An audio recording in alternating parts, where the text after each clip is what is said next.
Subscribe कीजिए defence squad channel को और बेल आइकन को दबाइए लेटेस्ट डिफेंस वीडियोस सबसे पहले देखने के लिए।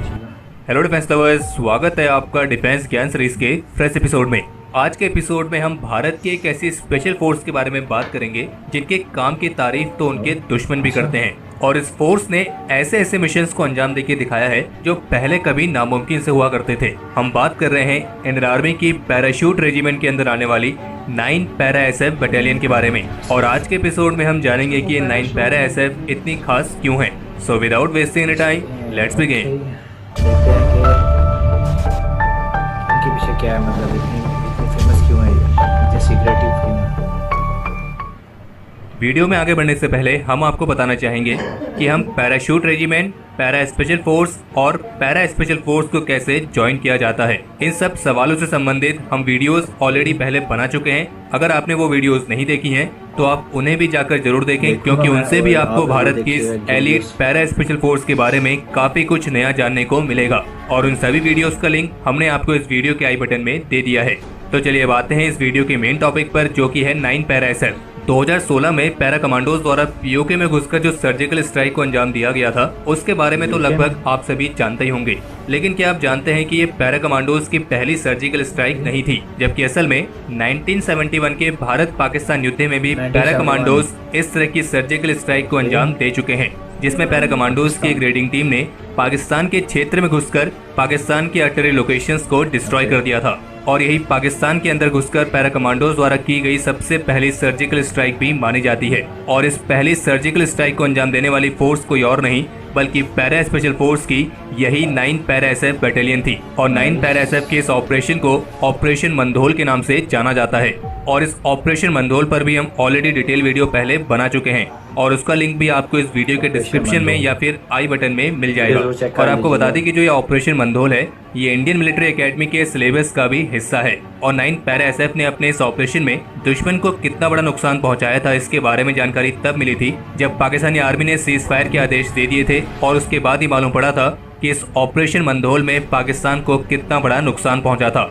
और ये सारा नुकसान पहुंचाया था भारत की एलीट 9 पैरा एसएफ के कमांडोज ने। और 9 पैरा एसएफ की इस बेहतरीन ऑपरेशन की तारीफ तो युद्ध के बाद पाकिस्तान के एक मिलिट्री डेलीगेशन ने भी करी थी। और इस तरह का ऑपरेशन जिसमें दुश्मन के क्षेत्र में घुसकर रेड करनी है और उसके लोकेशंस को डिस्ट्रॉय करना है, ये इस ऑपरेशन से पहले कभी नामुमकिन सा लगता था।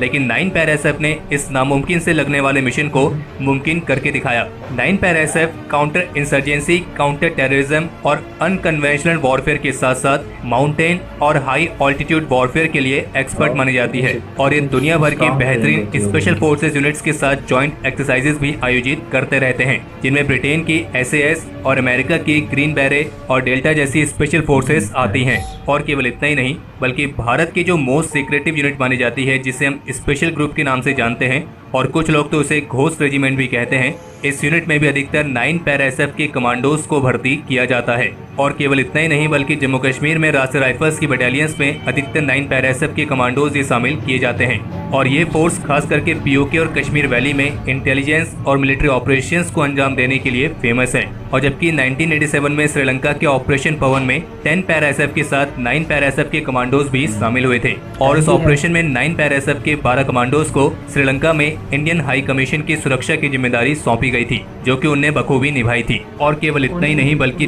2001 के ऑपरेशन अपाचे में भी यही 9 पैरा एसएफ के कमांडोज शामिल रहे थे, जिसमें 9 पैरा एसएफ के कमांडोज ने एलओसी को क्रॉस किया था और उन्होंने अपने टारगेट के लिए उसी एरिया को चूज किया था जो पाकिस्तानी आर्मी की सबसे बड़ी ब्रिगेड से महज 1 किलोमीटर की ही दूरी पर स्थित था। और ये ऑपरेशन पाकिस्तानी आतंकियों के अमानवीय कृत्य के खिलाफ एक कार्रवाई थी, क्योंकि 2001 में पाकिस्तानी आतंकियों की कश्मीर में घुसपैठ की घटनाएं काफी ज्यादा बढ़ने लगी थी। और ये पाकिस्तानी आतंकी कश्मीर के मासूम लोगों को मारते थे और वहाँ की शांति को भंग करने की कोशिश करते थे। और ये हद तो तब हो गई थी जब कश्मीर की पीसफुल कम्युनिटी माने जाने वाली बकरवाल पर इन आतंकियों ने काफी अमानवीय तरीके से हमले करने शुरू किए और कईयों के तो सर काट के ले जाते जाते थे और उनके जानवरों को भी चुरा लेते थे।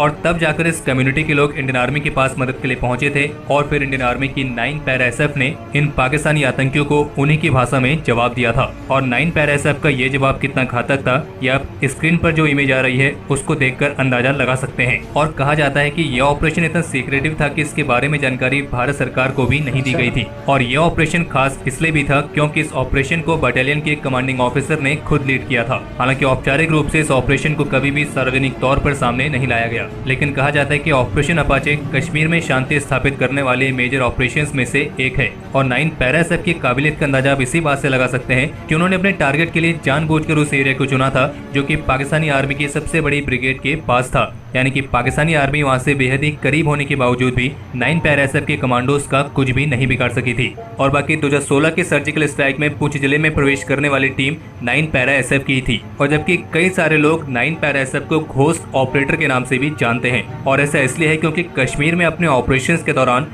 इस स्पेशल फोर्स के कमांडोज जो अपनी वेशभूषा है उसे वहाँ के स्थानीय लोगों की तरह ही करके रखते हैं ताकि वो वहाँ के लोगों के साथ आसानी से मिलजुल सकें। और इनके ऑपरेशंस कुछ ऐसे होते हैं कि दुश्मन को उसकी भनक लगने से पहले ही ये अपने ऑपरेशंस को अंजाम दे चुके होते हैं। और ये 9 para special force captain Tushar Mahajan, lance Naik Mohan Nath Goswami और लांस नायक ओम प्रकाश जैसे बेहतरीन योद्धा हमें दे चुकी है। और इस 9 पैरा एसएफ ने भारत की सबसे टफेस्ट स्पेशल फोर्स बटालियन की रेपुटेशन भी हासिल की है।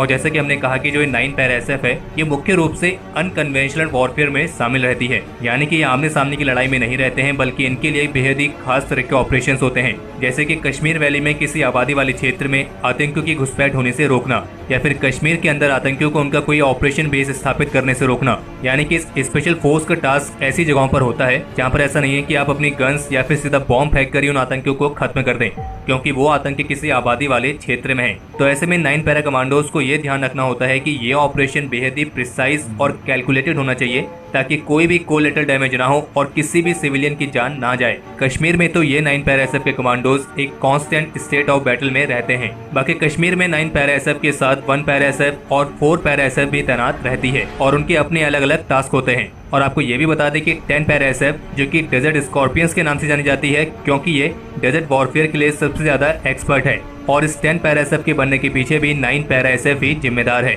और केवल 10 पैरा एसएफ ही नहीं बल्कि 11 पैरा एसएफ, 21 पैरा एसएफ और 3 पैरा एसएफ, इनके पीछे भी 9 पैरा एसएफ ही जिम्मेदार है। और इनके साथ साथ नेशनल सिक्योरिटी गार्ड के स्पेशल एक्शन ग्रुप के पीछे भी ये फोर्स जिम्मेदार मानी जाती है। बाकी भारत के अन्य सिक्योरिटी फोर्सेस की तरह ही इस 9 पैरा एसएफ के ऑपरेशंस भी कुछ ऐसे होते हैं कि उनके पूरा होने के बाद ये लोगों को मालूम पड़ता है कि ये कारनामा 9 पैरा एसएफ के कमांडोज ने किया है। और बाकी इन कमांडोज के काबिलियत के बारे में आप जितना सोच सकते हैं वो इनकी असल काबिलियत का केवल कुछ ही % हिस्सा है, क्योंकि अगर इन्हें स्पेशल फोर्स का दर्जा दिया गया है तो जाहिर सी बात है इनमें कुछ न कुछ स्पेशल बात तो जरूर होगी, जिस तरह हमारे देश के अन्य सभी स्पेशल फोर्सेस में वो बात है। और वे सभी अपने अपने कार्य में एक्सपर्ट हैं। और आप किसी भी एक स्पेशल फोर्स को किसी दूसरे स्पेशल फोर्स से कंपेयर नहीं कर सकते हैं, क्योंकि सभी फोर्सेस के टास्क अलग अलग होते हैं और इसी वजह से उनके कार्य करने का तरीका भी अलग अलग होता है।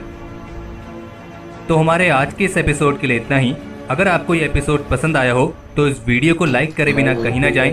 और साथ ही अगर आपने हमारे डिस्कॉर्ड सर्वर को अभी तक ज्वाइन नहीं किया है तो उसे भी जाकर ज्वाइन जरूर करें, क्योंकि हमारे इस डिस्कॉर्ड सर्वर पर आपको इंडिया डिफेंस रिलेटेड कई अलग अलग जानकारियां मिलती रहती हैं। और करीब 3000 के आसपास डिफेंस लवर्स हमारे सर्वर का हिस्सा बन चुके हैं। और इस सर्वर पर हमने क्विजेस करानी भी शुरू कर दी है और इन क्विजेस के जो भी टॉप 3 विनर्स होंगे उन्हें हम अपने डिफेंस अपडेट्स में शाउट आउट भी देंगे। और जल्द ही हम इस सर्वर पर एक Q&A भी आयोजित करने वाले हैं जिसपे आप हमसे डायरेक्टली बात कर सकेंगे। तो बिना किसी देरी के इस सर्वर को अभी ज्वाइन करें और इस डिस्कॉर्ड सर्वर का लिंक आपको इस वीडियो के डिस्क्रिप्शन में हमने दे दिया है। बाकी अगर आप में से कोई डिफेंस लवर ऐसा है जिन्होंने अभी तक इस चैनल को सब्सक्राइब नहीं किया है तो उन सभी अनुरोध है कि इस चैनल को सब्सक्राइब करना ना भूलें। एक्चुअल पैरा एसएफ कमांडोज के